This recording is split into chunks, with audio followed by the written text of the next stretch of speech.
Shabbat Shalom, welcome back to Take Time for Torah. I'm so glad that you've joined us this week. This week's Torah portion is Parshat Balak. Of course, the very famous story of Balaam, the prophet who was hired by Balak to curse the Israelites, and instead of cursing the Israelites, he blesses them. In the story, we also have the story of the talking donkey who saw the angel, but Balaam did not. But I want to focus us on chapter 23, verse 10.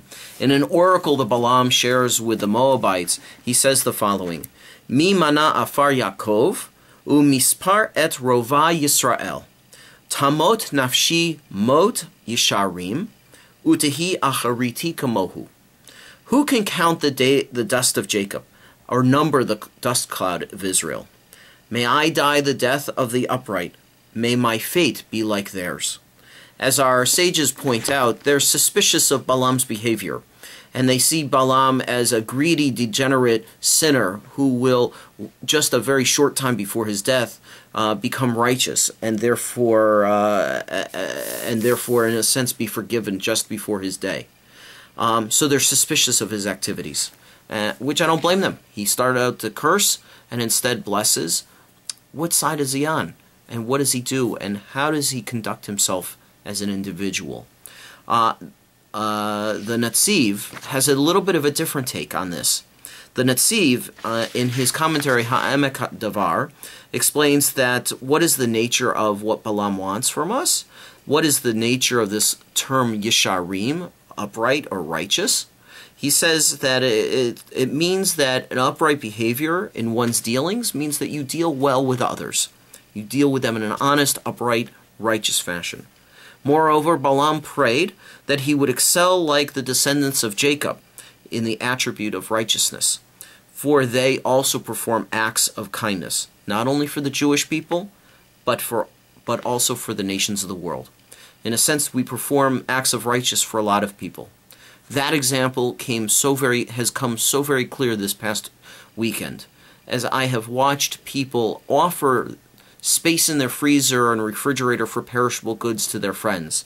I have seen people offer their homes to others so they can get out of the heat and into some air conditioning and some coolness. I have seen people reach out and help their neighbor by cleaning up their yard, helping to clean up their yard, or offering tools. I have seen all of these acts of righteousness this weekend, as we have all dealt with the terrible storms that passed through on Friday night, causing multiple days of damage, multiple days of power outage here in probably what is the hottest part of our summer.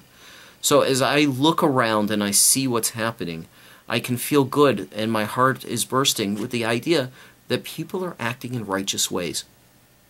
Which also says to me that righteousness does not come just before your death. Righteousness is something to be practiced on a daily basis.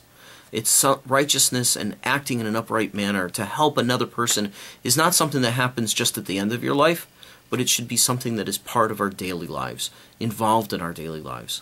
So even the very simple, what could be no-brainer acts of giving space in a freezer, or a cool place to sleep, or even just a cold drink of water, all of those acts are righteous acts, acts which help to build and create our community.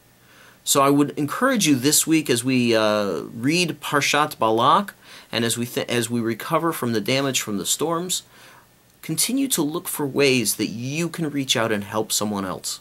It doesn't have to be huge amounts of work, but it could be just very simple. Offering cold water to the linemen who are working desperately to get electricity back up. That, in and of itself, is a wonderful mitzvah. So Shabbat Shalom. I encourage you to do more mitzvot this week, especially mitzvot which help one another. For by helping one another, we strengthen ourselves and we strengthen our community.